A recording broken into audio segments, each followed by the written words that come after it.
The late pre-show. Yes. I got a lot of weird restless energy because I don't like being late. Yeah. So I'm restless. But also, like, now I'm here. And so I'm like, oh, we're good. Now we're live. Everything will be fine. And so those two emotions are fighting within me right now. You ever seen that shirt that's like you have two wolves inside you? Yeah. Yeah, I have a T-Rex and a Velocipaster inside me. And the T-Rex is anxiety, and he's winning. Yeah, it happens. I understand. So yeah, we're an hour late, and that's my fault. But I had work come up. You did. It was important. And I'm sorry, but I did. I couldn't put it back.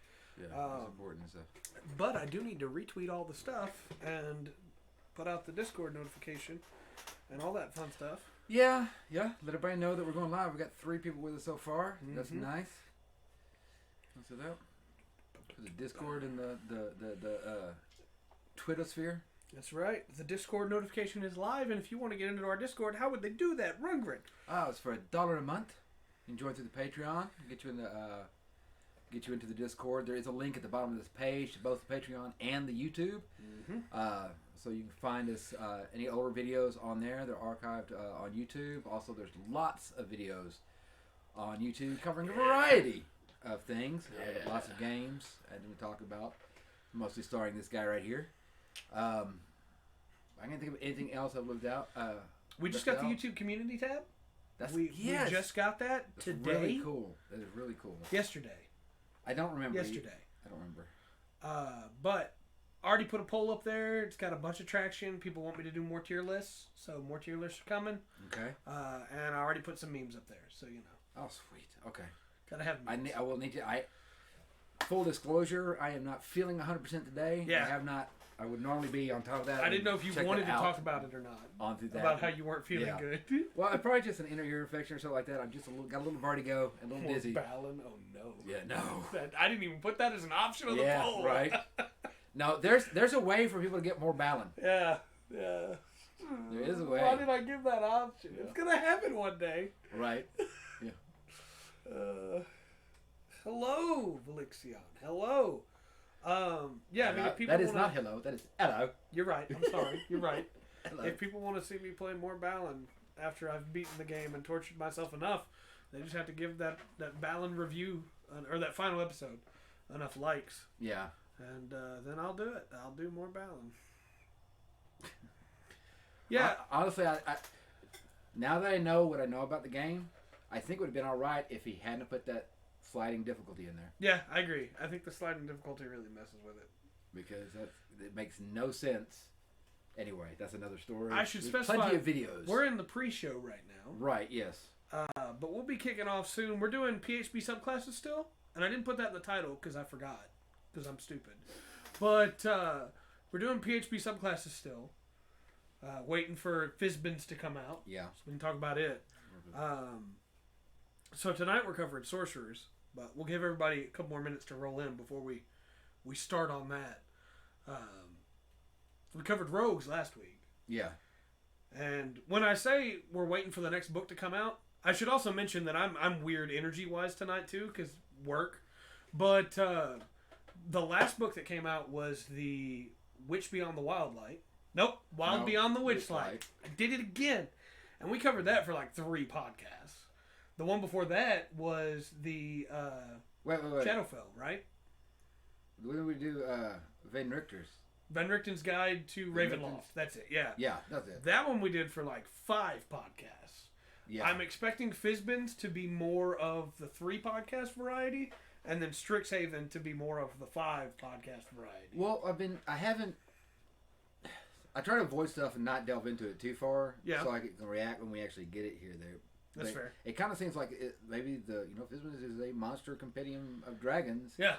We might talk about dragons for a while. Yeah, but I mean, it might be, we might break it down and pick some major ones instead of trying to go through the book, like if that's how it's set up. Oh, I understand. Wi-Fi issues are never fun. I do like dragons, so yeah, Yeah. As it turns out, I like dungeons and I like dragons. Yes. Let me just double check that all that is going. Okay. Yep, we're good there. Okay. And we're good there. All right. So yeah, for anybody that may not know, because again, every podcast is somebody's first, right? Because we put these up on YouTube as well. So if you're watching this now and you're like, when are they going to talk about D&D? We normally do the pre-show for like 5-10 minutes. Yeah. Give everybody some time to get in here. And then we start the podcast proper, where we'll talk about Sorcerers tonight. Yeah. We're not covering, because again, we're just covering the subclasses, so we're not going to talk about like multi-classing. Really, we might cover it a little bit. Yeah. But Sorcerer is one of the classes that I normally multi-class. Sorcerer's a weird class to me. But the next 2 classes that we're doing, the Sorcerer and the Warlock, in the PHB are just kind of weird to me. They are. I agree. Future subclasses make them a lot better. Yeah. I don't know. It's like they're different. I don't know. They work differently than other classes, and I guess it's a real thing. But I don't know. I'm a sword clock guy. Yeah, a lot of people are. Yeah. Just say dungeons. You like dungeons till the changeling frames you for murder and you're sentenced to life in one. Look, we all have that one person in our party that makes dungeons interesting, you know? And sometimes it's for the better, and sometimes it's for the worse.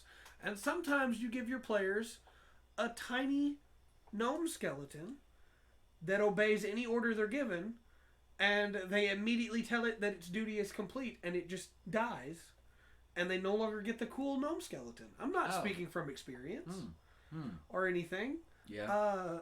You know. Or you try to give the group an airship to move the thing along, and they crash it. Look, I didn't crash it. That's all I'm saying. So we should specify, I play in your campaign. Yes. I also am a dungeon master on my own. Sometimes I actually have players to dungeon master for. But no, we both have a long history with this game. Yeah. And many different versions of it, and there may be a new version coming soon. Now, see, that's really weird because there's, of course, there's rumors out there, and then there's people saying, "Well, this are both great. That's true. This is the ones that we this is what we'd like." So that's all kind of getting mixed up in news reports, and everything. I think they're gonna try to simplify a couple of things. I think so too, and I think they've already started with some of the monsters, especially with the last monsters we were looking at, the way they set up. Because I didn't see one in there traditionally where you'd have to have it like keep up with the spells. They didn't have any spells they cast. They used them like an ability. Yes. And that was just as a small difference. But as a DM, that's like, oh yeah, that would make my life easier. Oh yeah, a lot easier. I also think we're going to be getting psychic damage as like a standard thing instead of just every once in a while you have a couple different things that have psychic damage. I also think in 2022 we will get Spelljammer. I'm sorry. It took me a second, but that comment in chat really got me. What the Necromancy. Oh. Because it's a skeleton gnome. Yeah. Oh, yeah, no, I think you're right. I think we're going to be getting some space stuff. I mean, we've already gotten that one Ravenloft domain of Dread that is just a planet owned by Cthulhu, basically. Yeah. By the Elder Brain. But have you looked at the Unearthed Arcana here lately? No, I've not. I got the GIF in there. Okay. Yeah. I've been homebrewing GIF into my campaigns for a long time. They got the GIF. Because GIF are cool, man. They've got the GIF in there with their, their gun-toting. Yeah.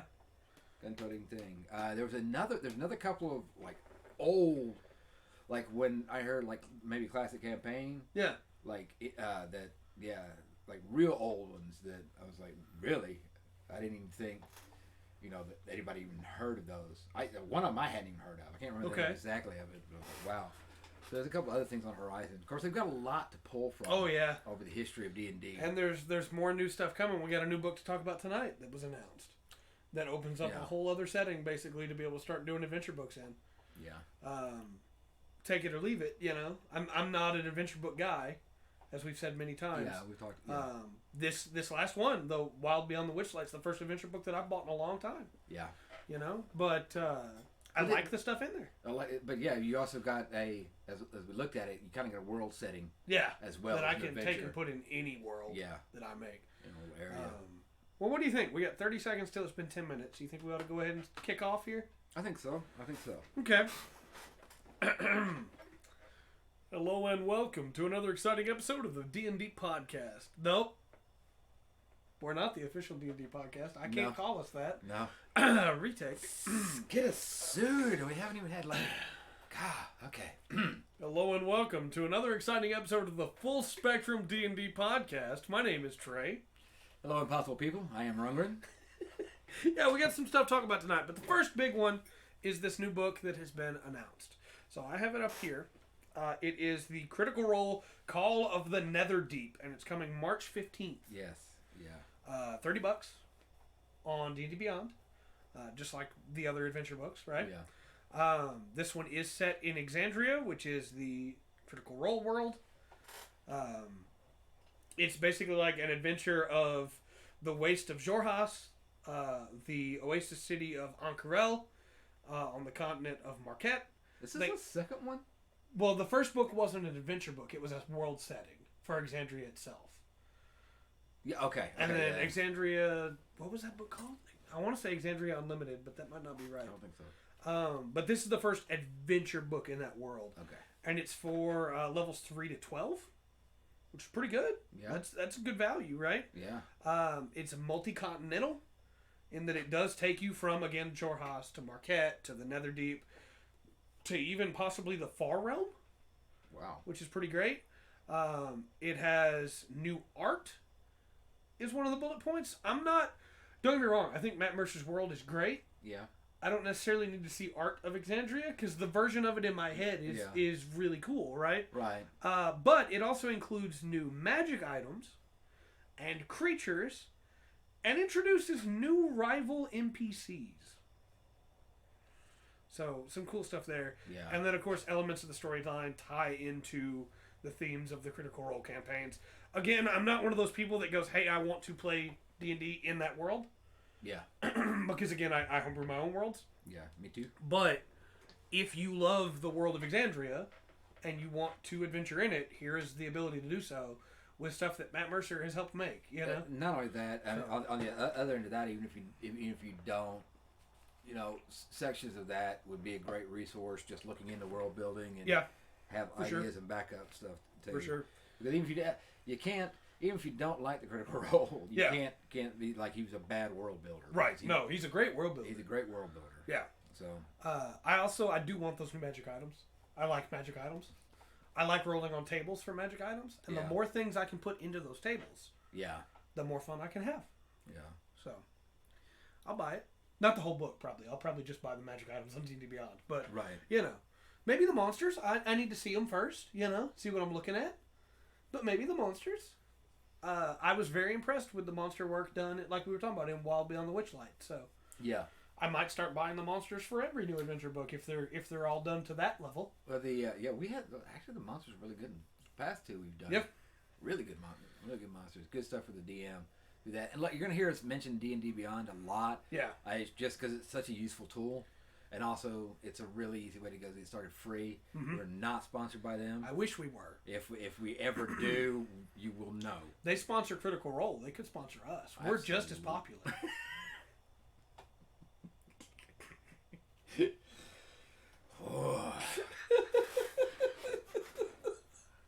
Speaking of imaginary magic use, let's talk about sorcerers.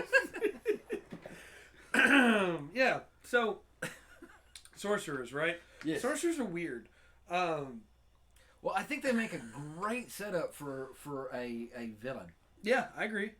I agree. In my mind, so maybe I'm just a little bit selfish on the DM side. Yeah. Because I like them as a villain. The same way with a warlock. Right. Just because of how the magic is used. It actually makes it easier on me. I think my biggest issues with sorcerers are the way that they're power games so much. Well, yeah. Of, you know, hey, I'm gonna take Fireball, and I'm gonna careful spell is what it's called now. It's not careful cast or twin cast. It's okay, I want to back up one thing right quick. Twin spell. You don't like how they're power games so much? Yeah. Did you not say in the pre-show you're a Sorlock guy? No, I mean I am. Yes. Let me clarify. Yes. Isn't that what that's doing? As a DM, I don't like how. Oh. Because you're right. That's absolutely what I'm doing. Sorclock is so good. It is. There's no reason not to do it, honestly, because the later sorcerer stuff is garbage. So, like, why wouldn't you take Sorclock? But, like, it is overpowered, right? Yeah. To be able to cast Fireball and not have to worry about your party, or to be able to cast it twice. Yeah.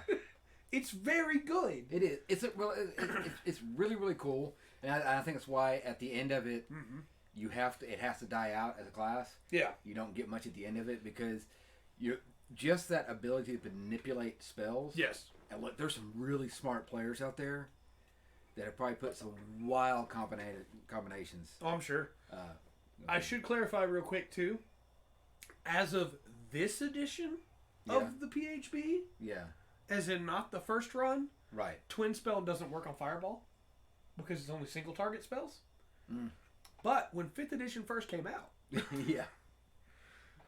my first edition, 5th edition PHB, Twin Spell works on all spells cast, so you can haste twice basically. And it was super busted, and it was great. And that was where Sorcerer became really popular. Haste doesn't stack on haste. No, well, not on the same person. Okay, but you can cast on 2 different people. I guess. Okay, yeah. But that's not how it works. If you target something that is one creature, you can hit them again. Yeah. Right. Yeah. But that's not how it worked when 5th edition first came out. So Sorcerers were incredible because you haste yourself and you haste the barbarian, and the fight is over. But we should talk about the subclasses. Well, there's 2 really, and once again, this is different because this is the it's not subclasses, it's bloodlines, right? Right. And I think that's kind of to balance out, like we were talking about, the later stuff for Sorcerer is not that great. Yeah. And the actual subclasses themselves, though cool, don't give you much more utility than you already had, right? Right. They actually kind of stick you down one line of what you're trying to do. But I don't think that's necessarily a bad thing. No. And while I like some of the newer subclasses that have been added in, the newer bloodlines, more, I do think these are pretty solid. I think the first one should be cooler than it is. And that's the Draconic Bloodline. Yeah. Because you have the blood of dragons in you. Yes. You choose a type of dragon, right? And whichever one you choose, your damage type becomes that one, basically. Yeah. For your stuff, which is cool. You know, I'm going to be a black dragon, so I have acid. Acid damage, yes. That's really strong, right? Yeah. Being able to throw an acid damage is great. You can also speak, read, and write Draconic. And whenever you make a charisma check when interacting with dragons, the proficiency bonus is doubled if it applies to that check. So if you want to seduce some dragons, you can take Sorcerer Bard, and then you're good. Yeah, you're getting closer. Yeah, you do.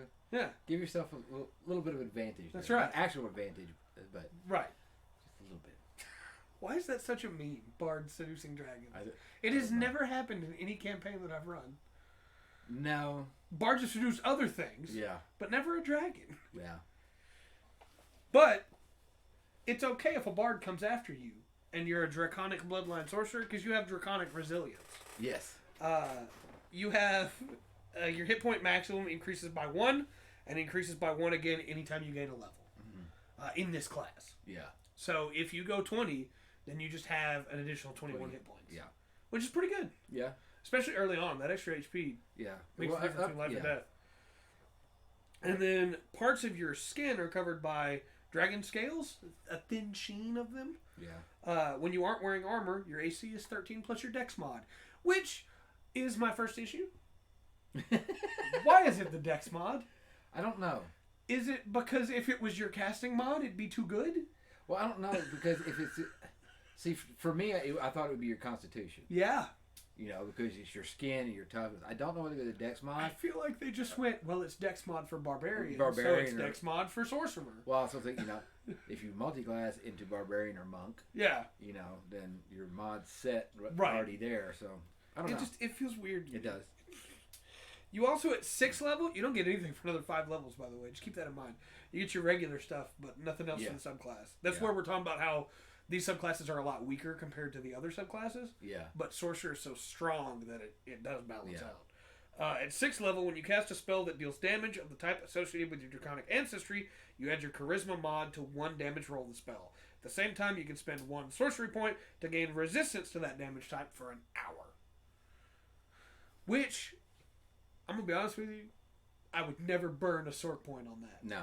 Ever. No. Sort points have so much better uses than that. And I think that's another problem, you know, especially with the PHBs. Like you say, there's other subclasses that come out later, but the original one, this one makes it kind of tough because there's really, what are you gonna do? Yeah, you're right. There's other, you've already got all kinds of other cool stuff to do with the sorcerer points. I'm not gonna give myself resistance to fire. Yeah, no. I just want more sorcerer points. That's all I want. Well, at level 14, you get dragon wings. Which is cool. It's very cool. You gain the ability to sprout a pair of dragon wings from your back, gaining a flying speed equal to your current speed. You can create these wings as a bonus action on your turn. They last until you dismiss them as a bonus action on your turn. You can't manifest your wings while wearing armor unless the armor is made to accommodate them. And clothing not made to accommodate your wings might be destroyed when you manifest them. Yeah. So, hey, you can get wings that you can summon on a bonus action. Yeah. But be careful because you're going to Hulk them if you're not careful. Yeah. Which is very cool. Yeah. I like the idea of you forced me to use my wings. Right. I do too. It's a really cool ability, but I would almost. I know it takes a long time to get. Oh yeah, 14th is 14th. I almost backed it up a little bit. Yeah. A couple levels, just if I was. I think maybe 10th. Yeah, I think 10th is good. Then at 18th, you get the final Draconic Bloodline ability, which is Draconic Presence. Beginning at 18th level, you can channel the dread presence of your dragon ancestor, causing those around you to become awestruck or frightened. As an action, you can spend 5 sorcery points to draw on this power and exude an aura of awe or fear, your choice, to a distance of 60 feet. Yeah. For 1 minute or until you lose your concentration, because it's now concentration. Yeah. Each hostile creature that starts its turn in this area or aura must succeed on a wisdom saving throw or be charmed if you choose awe or frightened if you choose fear until the aura ends. A creature that succeeds on the saving throw is immune to your aura for 24 hours. And again, it's a cool idea. But 5 sorcery points, man. At 18th level. At 18th level. Yeah. Yeah. Also, what if you're fighting devils at that point?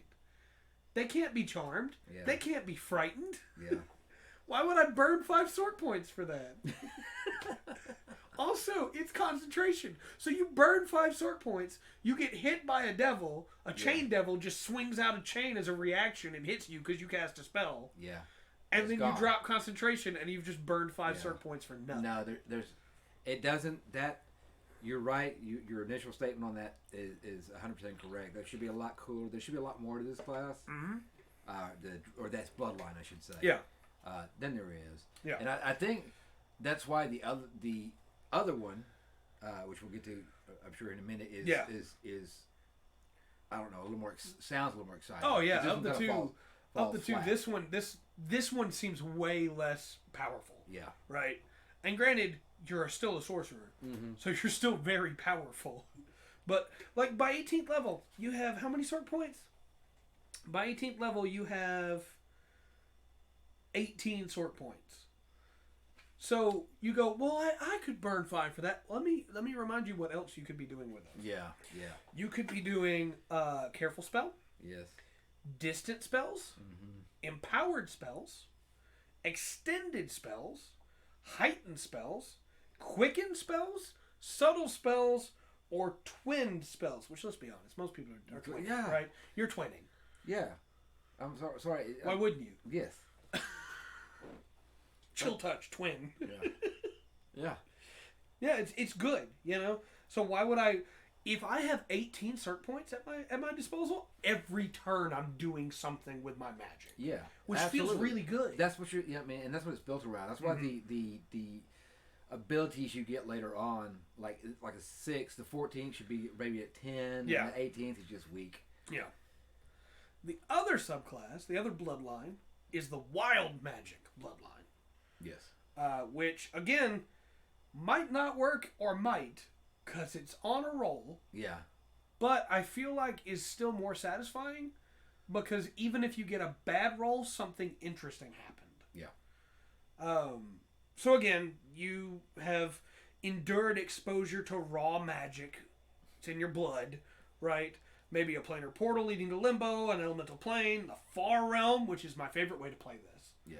Of, hey, it's not natural magic. This is aberrant magic that is affecting things now. But first level, right? You don't have to wait till 3rd level. Everybody else has to wait. You don't have to wait. Yeah. Just like with Draconic, first level. Your spellcasting can unleash surges of untamed magic. Once per turn, the DM can have you roll a d20 immediately after you cast a sorc spell, a first level or higher, not a cantrip. Yeah. First level or higher. If you roll a 1, roll on the wild magic surge table to create a magical effect. If that affects a spell, it is too wild to be affected by meta magic. Yeah. But if it normally requires concentration, it doesn't require concentration, and the spell lasts for its full duration.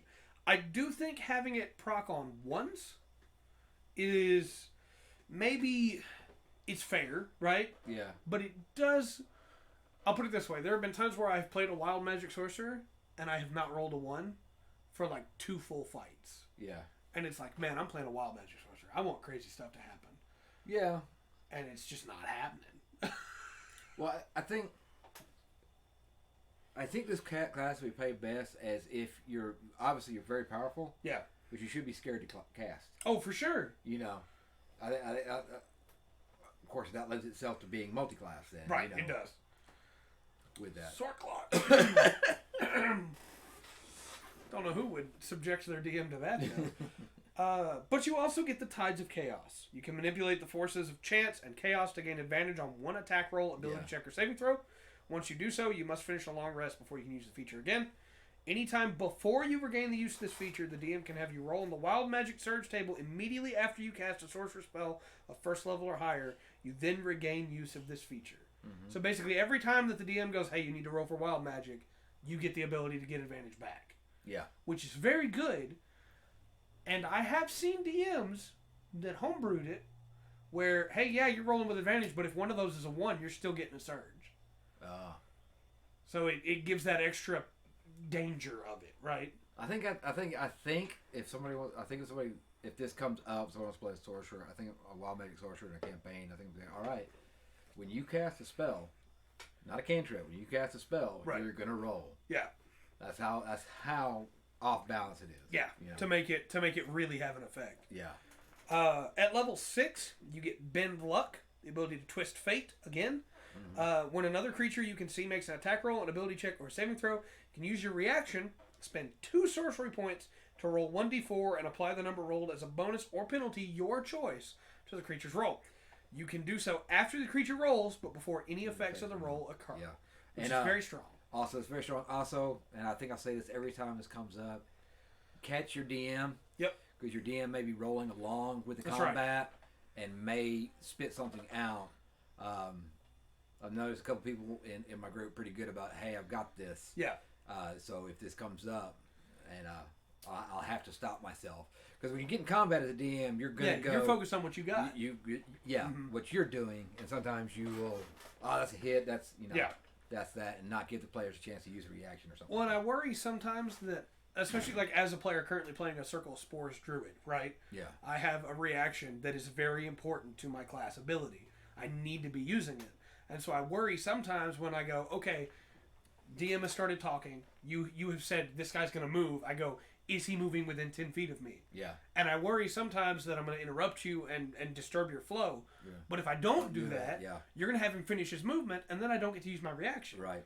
So it's important when you have something that's based on a reaction like this to always make sure you go, hey, don't forget. Yeah. Write it down. Like I said, I'm speaking from being a DM with experience. I will forget. Yeah, you got too much going on. Yeah. You know, you can't be expected to remember everything for everybody. You got too much going on.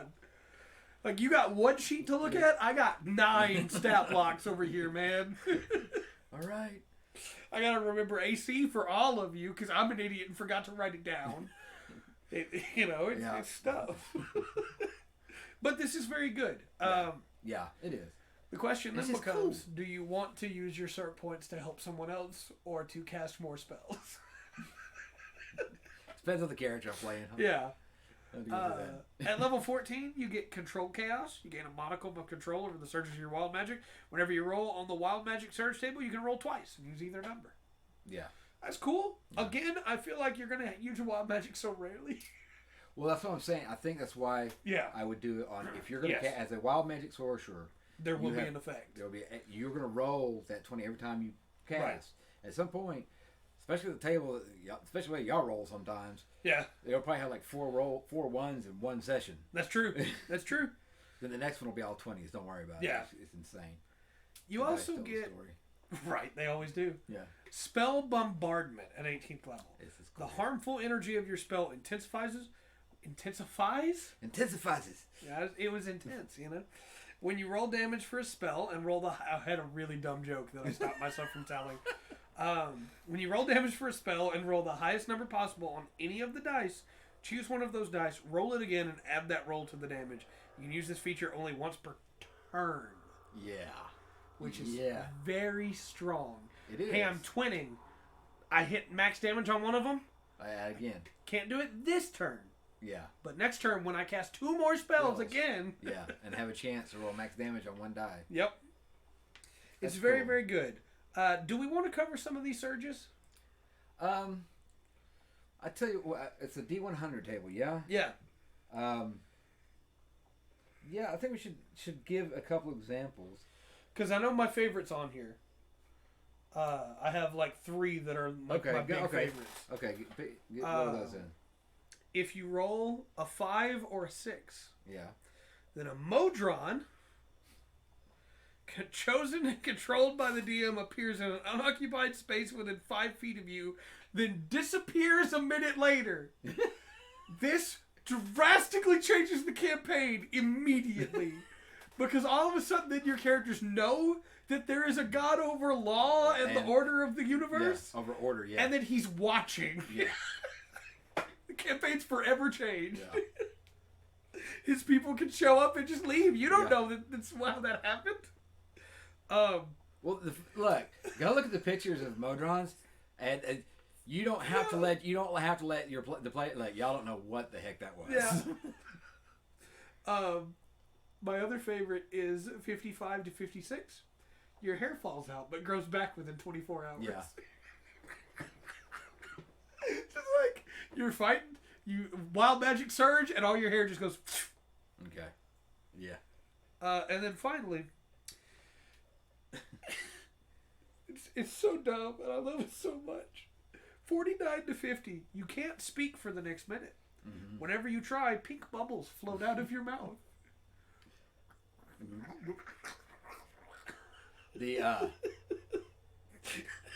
So what are... I'm sorry, I just saw another one I forgot about. Okay. On a 73 or 74, a random creature within 60 feet of you becomes poisoned for 1d4 hours. Imagine you're in town in a bar fight, and you cast a spell, and then some kid in a house halfway across town is just poisoned. Well, what happens if you roll a 1? If you roll a 1, then you just roll again at the start of each of your turns. Okay, and if you roll 100? For the next minute, that is, by the way. Okay. If you roll 100, you regain all expended sorcery points. Nice. So that's pretty good. Yeah. Also, just real quick, 97 and 98, you're surrounded by faint ethereal music for the next minute. The ghosts are playing. They had a Unearthed Arcana for a while that was a barbarian that used this chart. Yes. No, I didn't use this chart. It had Wild Magic Barbarian, and it had its own charge, one of which was a beam of light. Yeah, another one was everybody gets like levitate around them or something like that. I played I DM'd a campaign where everybody took Unearthed Arcana stuff, and a player took that, and it was fun. Yeah. Because it's every time you rage, you roll on the table. Yeah, we had. It was fun. I forgot. I had a couple players. We played mess around. It was just like one shot. Yeah. What's wrong with that? And everybody, just remember everybody floating. Yeah. It's Wild Magic's fun. Well, randomness is random. You know, that's why the deck of many things is so popular. That's right. You know, if a DM drops a full deck of many things. Yeah. In there, not a hand picked one, because you're allowed to do that. Yeah. To remove your campaign along if you like. I have to stop reading these. I'm sorry. Yeah, there's a bunch, and they're really turn into a potted plant. Start to turn. Yeah. It's insane. You drop to 0 hit points, your pot breaks, your form reverts. It's good, man. You're fighting a guy, and all of a sudden you're just a potted plant, and he just kicks the pot over and breaks it, and you turn back and you're prone. Yeah. It's why I'm sad that per rules is written, right? Yeah. It's just when you roll a 1. So it's going to happen so rarely. Yeah. And only when your DM calls you out for it. Yeah. You got to remember. Oh wait, it's wild magic. I need to call them out for it. That's what I'm saying. I think that's right. Next time anybody wants to play that, I'll be like, all right, every time you cast a spell, yes, first level or higher, you're gonna roll. So we have some options here. Okay. We're 30 minutes in. Yes. We could go ahead and start on Warlock, or we could just hang out for the next 30 minutes and talk about D&D stuff. I think we should hang out. Okay. Because Warlock's gonna take a while. Warlock can take a while. Warlock's gonna be all by itself, especially if we get into the patrons. Oh yeah. And then Wizard is just. Wizard is Wizard. It's gonna be. It's meant to be a big complex class. Because I want to talk about the Great Old One. Mm-hmm. As you probably are not surprised at all. No, not at all. And then I think we also ought to talk about some of the invocations. So yeah, I think Warlock's going to be its own episode for sure. And again, for anybody who's like, why are they only covering the ones in the PHB? Why not cover some of the other ones? This is a series we've been doing since before we were going live. Yeah. Working our way through what is available if you just have the PHB. Yeah. Right. And then we do eventually want to come back and do like full episodes just on a class and talk about our favorite subclass form and everything. What we started with the earlier ones was what you could do free. Yeah. So if you going back, it would just be we did a couple of these classes already because they come with the basic rules that are free on D&D Beyond, and then we built up to now this is the PHB. That's right. First standard up. Going through it. Yeah, we got we've made a good little pace here. We've only got 2 classes left that we haven't covered. Yeah. In the PHB. Yes. And there'll be a lot coming up for sure. Oh yeah. Especially going up to the. Are we 3 books? 3 books before the end of the year? No, I think it's just 2 now. Just 2? Just Fizbin's and Strixhaven. Okay, and the next one's. Yeah, because the next one's not until March. Okay. So yeah, we'll cover. Well, and Strixhaven got delayed, didn't it? To right before the end of the year. To December, yeah. It was November. It's to December. So we have Fizbin's coming out soon. Yeah, it comes out before the end of this month. Right. And then we'll have Strixhaven. Yeah. By the end of the year to cover. So the official hat off. Yeah, we've still got to decide what we're gonna do in the interim once we finish the subclasses. I don't know. Might do some DM stuff. Yeah, it's been a while. Yeah, go through the DM guide. I was thinking about that. Been a while. No. Since we talked. I don't know, DMG or may try out a couple other things. Yeah. So since we're talking about Sorcerer, can I ask a question? Sure. If you're not allowed to take Sorkadin or Sorklock, what do you take? If to multi-class with Sorcerer? Yeah. Because, you're not going to choose just be Sorcerer, right? Yeah.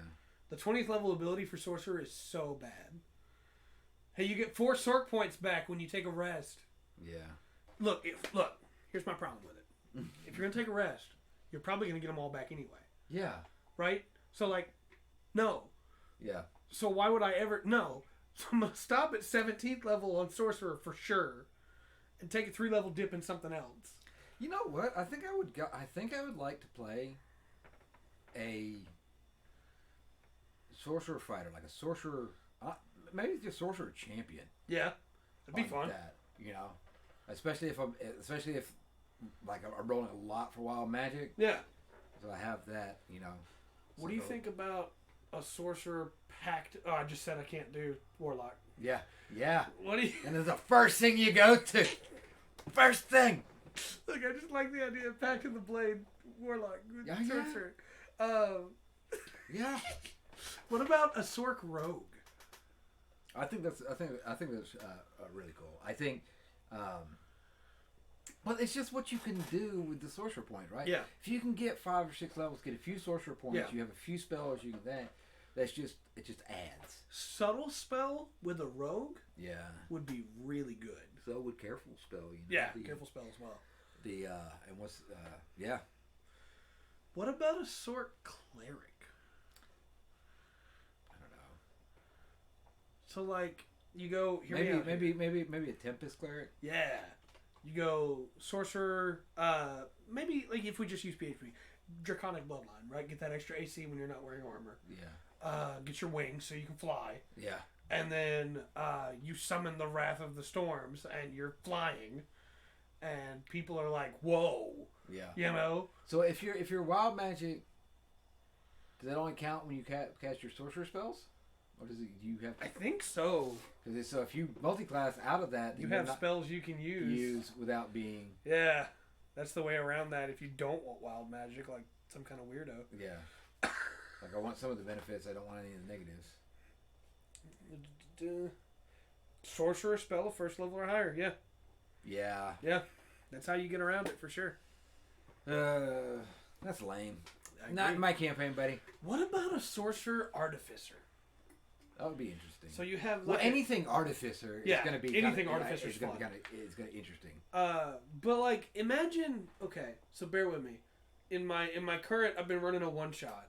My current one shot, I have a Tortle Artificer that has an Eldritch Cannon that comes up like Blastoise Shoulder Cannon, right? Okay. So imagine that, but you use that to cast your sorcerer spells. That's like a spell focus? So use it as a focus. And so then you're casting like chain lightning out of that thing, and it's just a beam of energy, you know? But you cast it quiet spell, so nobody hears the lightning crackle. And it's just like, hey, now I've got something better than movie silencers. Yeah. Oh yeah. Well, you're talking about like that. Yeah, take assassin and a sorcerer assassin. Forget chain lightning.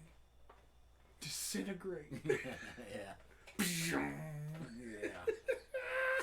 And no disintegration. Yeah, Artificer's a fun class. I want to talk about Artificer at some point. I want to play an Artificer.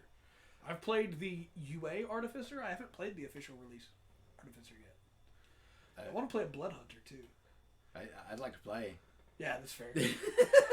I want to play a Blood Hunter because I want to see I'll put it this way. Every time I've watched a campaign or been in a campaign with a Blood Hunter, the Blood Hunter has died. Yeah.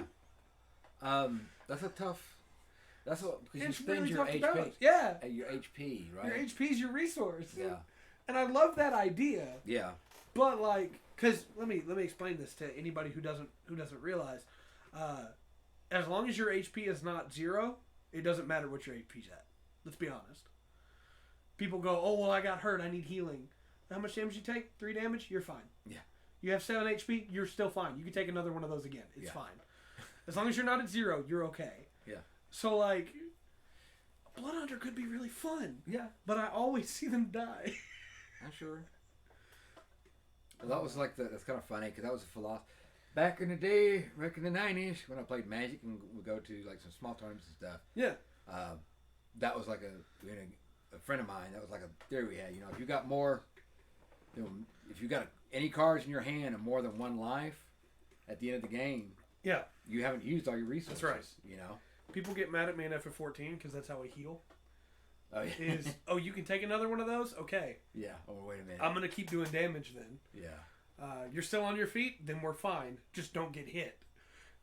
20 Constitution. That's the way to do it. Yeah. Then you have all the HP you need. Yeah.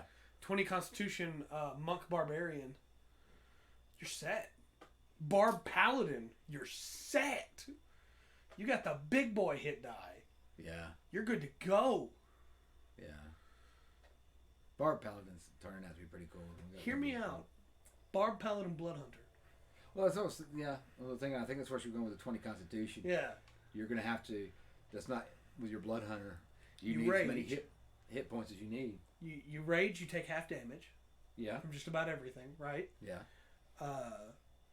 As Paladin, you take defensive, so you have higher AC.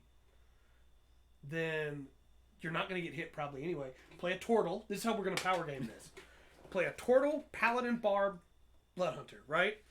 You heavy armor proficiency. Okay. Get the best armor you can get the best shield you can get. What's the point of being a Tortle? Well, Tortle gives bonus AC. Even under the heavy armor? I think so, yeah. Okay. I'd have to double check, but I think so. All right. Well, no, Tortle's natural armor is probably better anyway.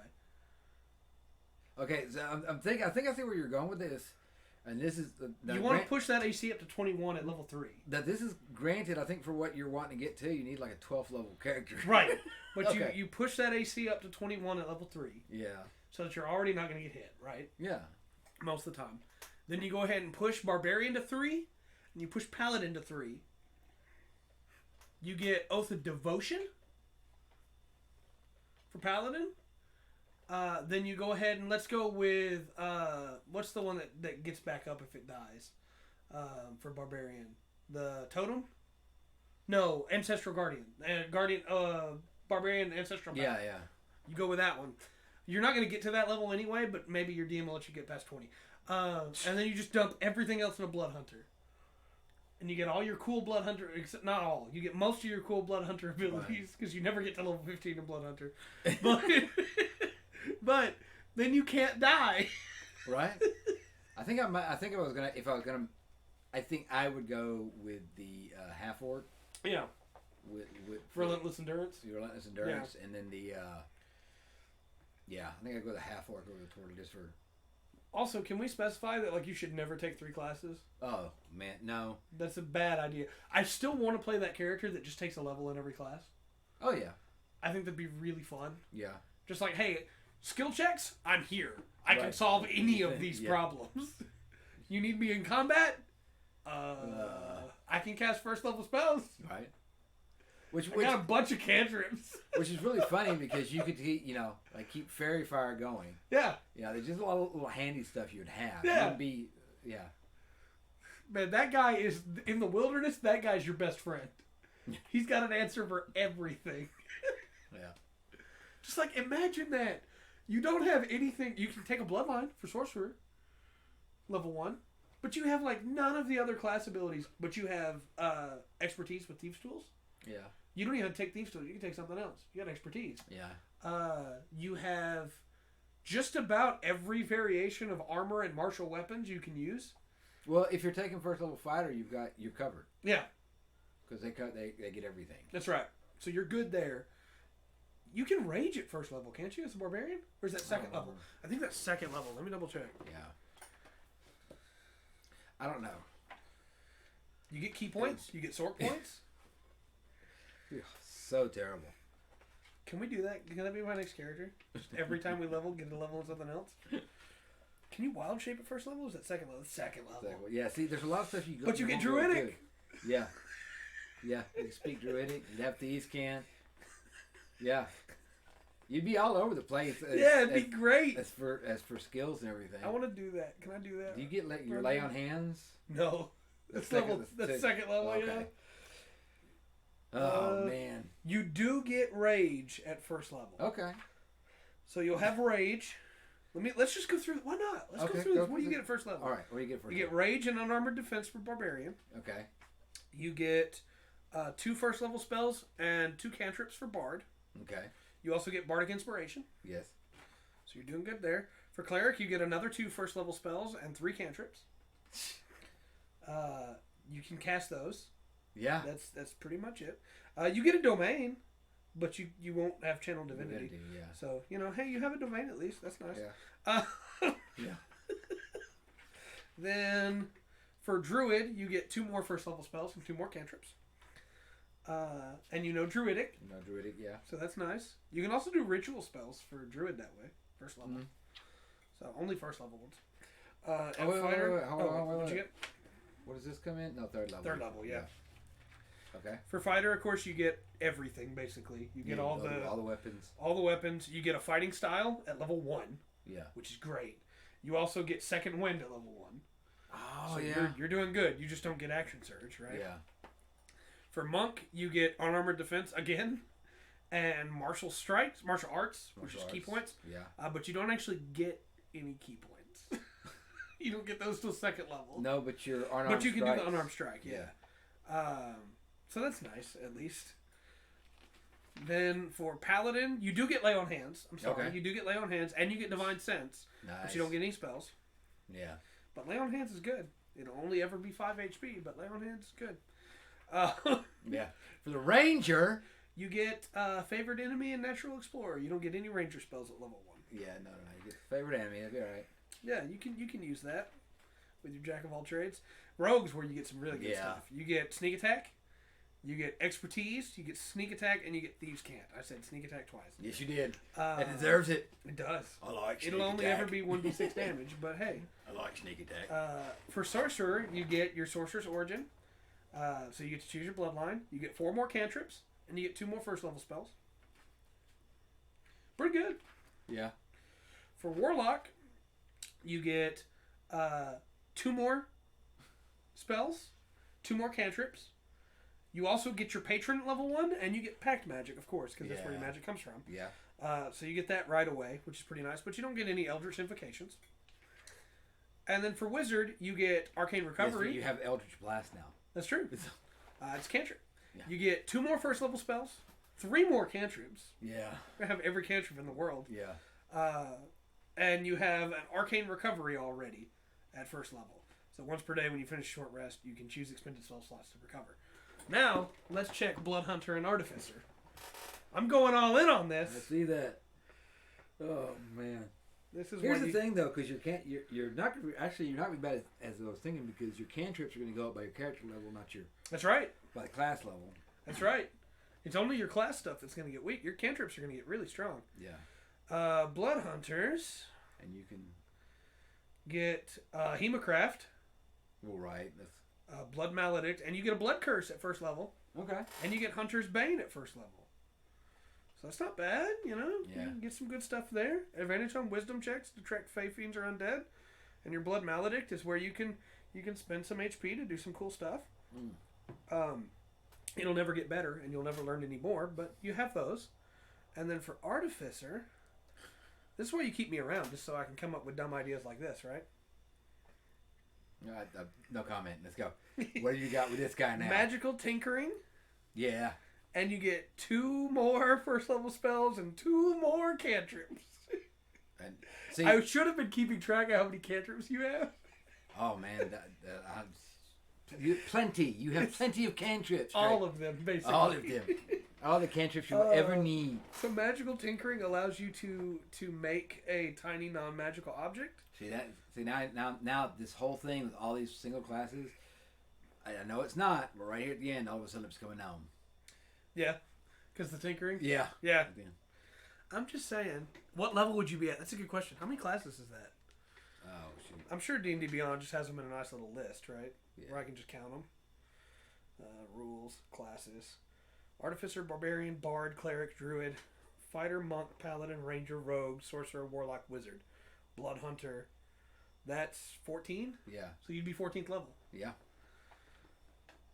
So you could take... One in all, yeah. You could take 6 more levels somewhere. Right. What are your most important second levels? Paladin. Paladin would be a big one. Well, all your ones that pick up... Druid. Man. Cleric. No, Cleric's not till 3. Druid for sure, though, so you can wild shape. Yeah. I don't know. I think Rogue. Yeah. Get a little bit extra. Yeah.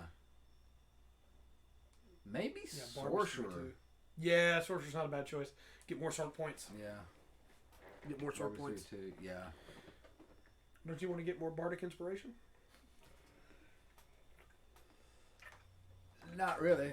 Look, all I'm saying is you take Bard last. It gives you the worst thing. Bardic Inspiration's not even bad, but like No. out of all the other first level options, Yeah. you take a second in Monk, so you get key points.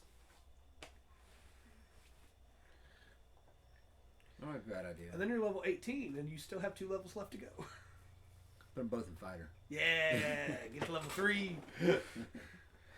What? We're doing a special 20th level heroic campaign. What class are you bringing? All of them. Excuse me, did you say you're playing every class? Yeah. Show me your sheet, and then they look at the sheet and go, Yeah. well, all right then. Yeah, I'm gonna cast a cantrip as if it was a 9th level spell. Yeah. Hey, Bobby, we need some help. We can't get this door open. I got this. What do you need? I got thieves' tools. I got cantrips. I got force. I got a mage hand. Do you want me to do it at the door? You want me to do it from over there? Do you want me to? You watched a vid on a person who did that one and all? Absurd. I want to watch that. Puffin Forest, my friend. Puffin Forest. Yes. I want to watch that. I want to play that still. I think that'd be really fun. Puffin Forest, The Adventures of Absurd. ABSERD. One level and everything. Yeah, I don't know if he got all of, not the Blood Hunter, but it's all the PHBs? Yes. Go through that. What if we also added in Homebrew Classes? And then but his DM was like, okay, but you better have a backstory. Yeah. Of course, so he had a backstory. Right. So, like, unironically, I'm not joking. I want to play this. Yeah. I've come up with the idea in my head of this guy that, you know, the and this is not judging the people that are like this because I get it, right? But you know the people that are, like, never satisfied with anything that they do and they constantly jump to a new thing? Yeah. I'm imagining that's this, right? Yeah. He gets up in the morning and he goes, hey, I'm going to go try and be a sailor today. And then he goes and tries it and he goes, no, I hated it. I'm going to go try and be a machine shop worker today. I don't know what I want. And so, but it's that, but with classes. Yes. And so it's like, today I'm going to go declare my devotion to a god. Well, that didn't really work for me. So today I'm going to go swear allegiance to the fiend. Well, that didn't really work for me either. So that guy was rude. So today I'm going to go become a cleric. I just want to help people. People suck. I want to be a blood hunter. That way I can just kill myself. Just like... I wasn't going to go that dark with it again. No, just every session. Yeah. Every session he comes back with a different class. Oh, man. Man. I want to do that now. It'd be fun. Oh, my goodness. Yeah. You know what my real problem with Blood Hunter is?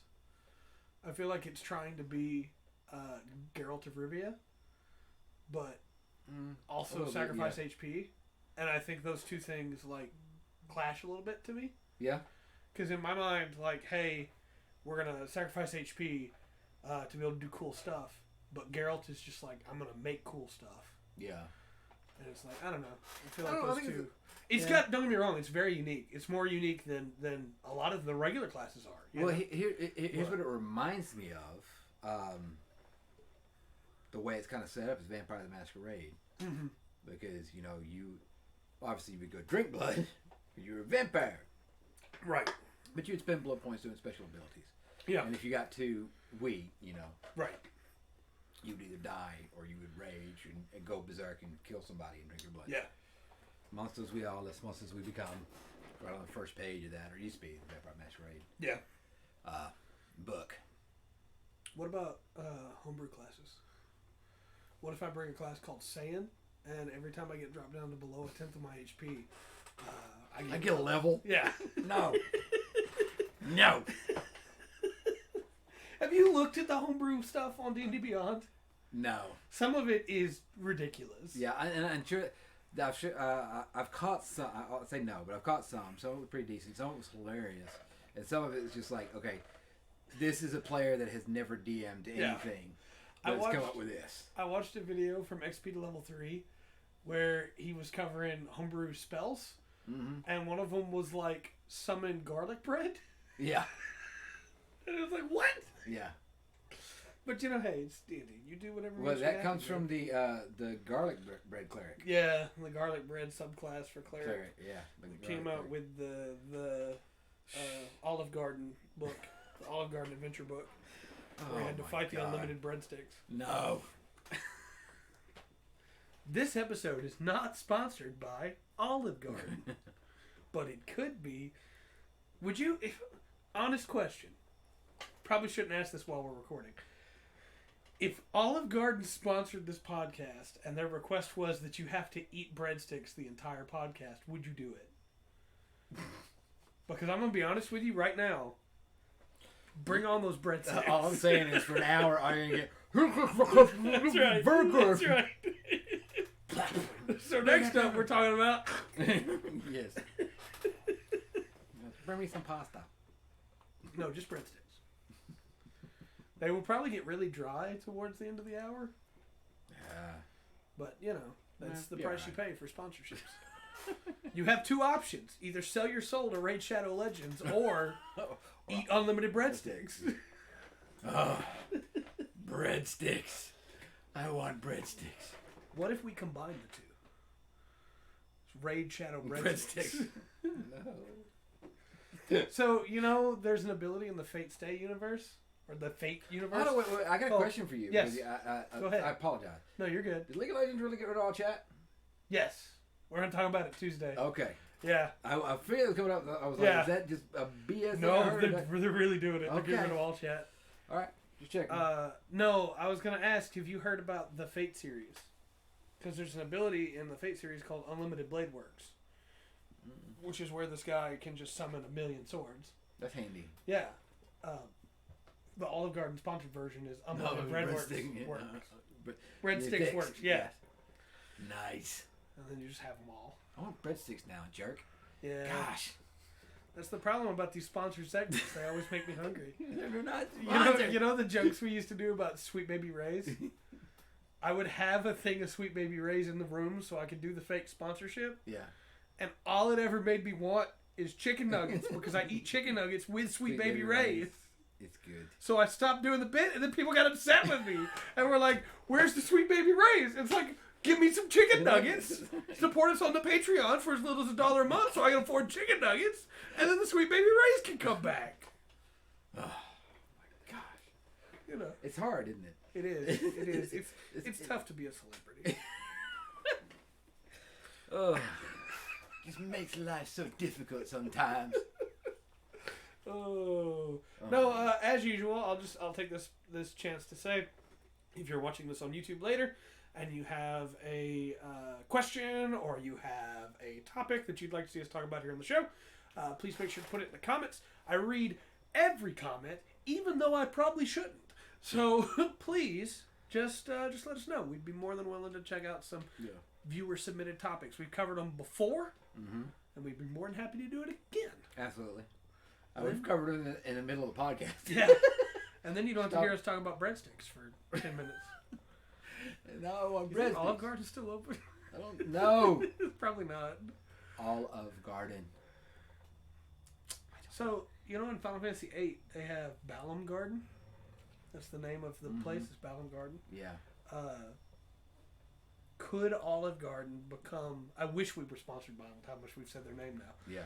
Could Olive Garden become a base for a young task force of revolutionary anime heroes? Absolutely. Okay. I think it could be a very key structure. Yeah. Because then you could have like the cooking scenes too. That's true. That's true. You know. I just want to see Laguna cook some food. I want to see Laguna cook some pasta. You know what I'm saying? You know? Yeah. And nobody plays Final Fantasy VIII. They don't know what I'm talking about. There was I swear, we need to end, right? But there's a FF8 reference in FF14, right?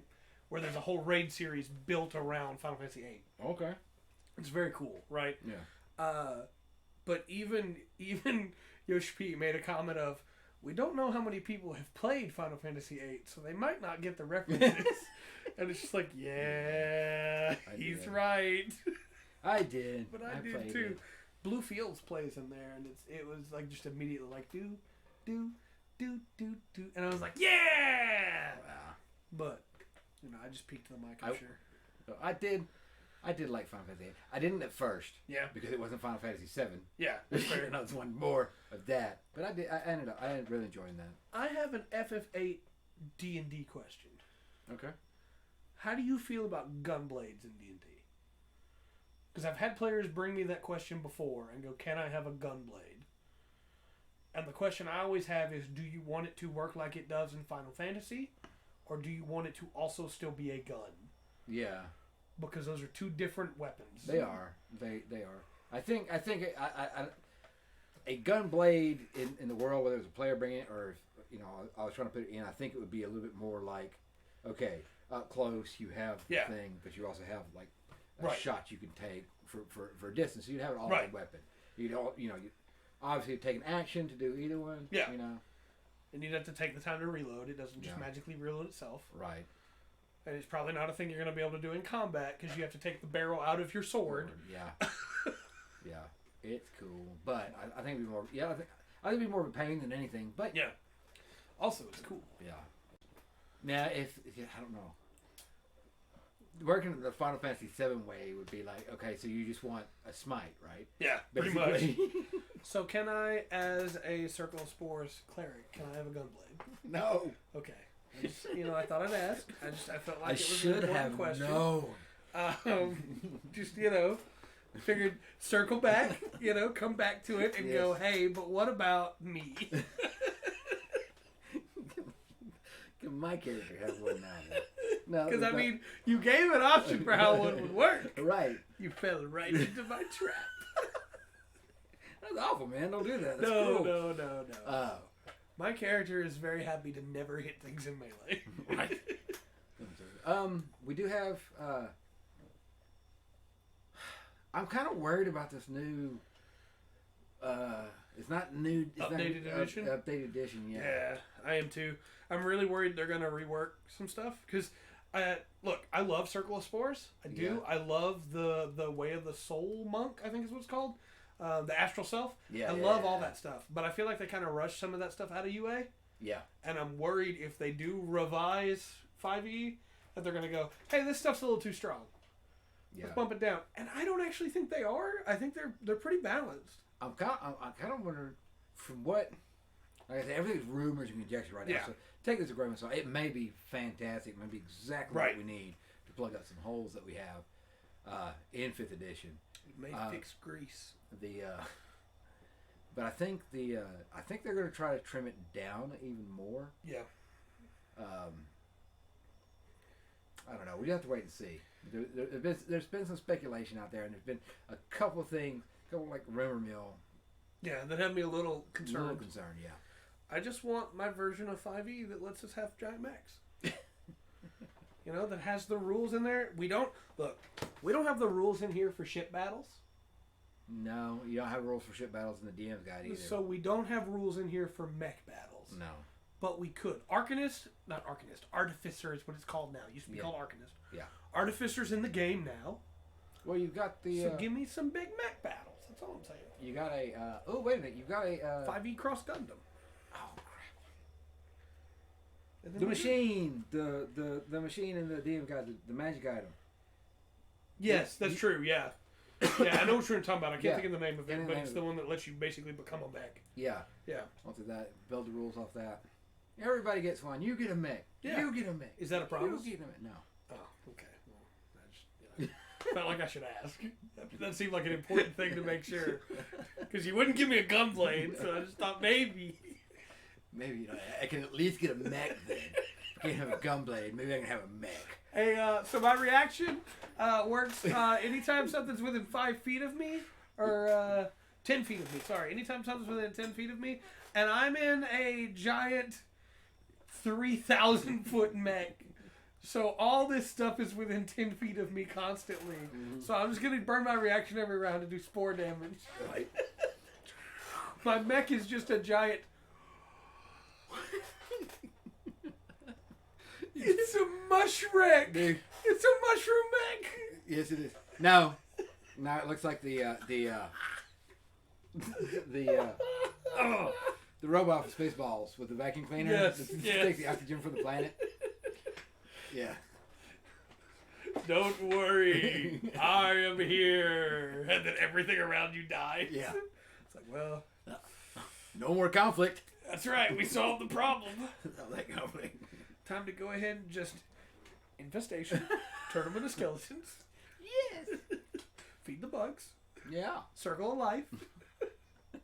It's a circle of life. Man, D&D's fun.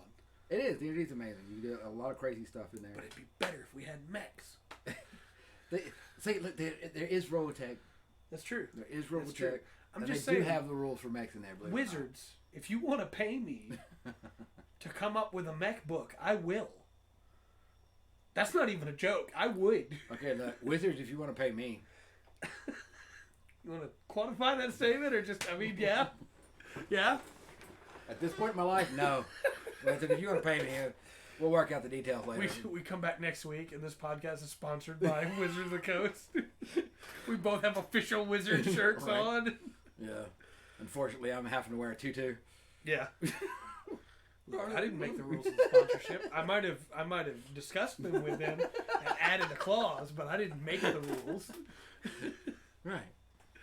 I guess we should probably wrap up. I think so. We're good. I've had a good time. Yes, me too. I hope that all of you at home have had a good time, or at work, or wherever you are. I don't know. I can't see through this camera back to you. But if you have enjoyed this, come back and check us out on Tuesday where we talk about video games. We'll definitely be talking about the League of Legends stuff because that's nuts. But yeah, we're going to have a good time like we always do. We'll be back again next Thursday, hopefully on time. Yeah. This one was my fault. I'll take the blame on that. But hopefully on time. And until next time, I've been Trey. I've been Rungren. We've been the Full Spectrum D&D podcast. Remember to always enjoy the full spectrum that D&D has to offer.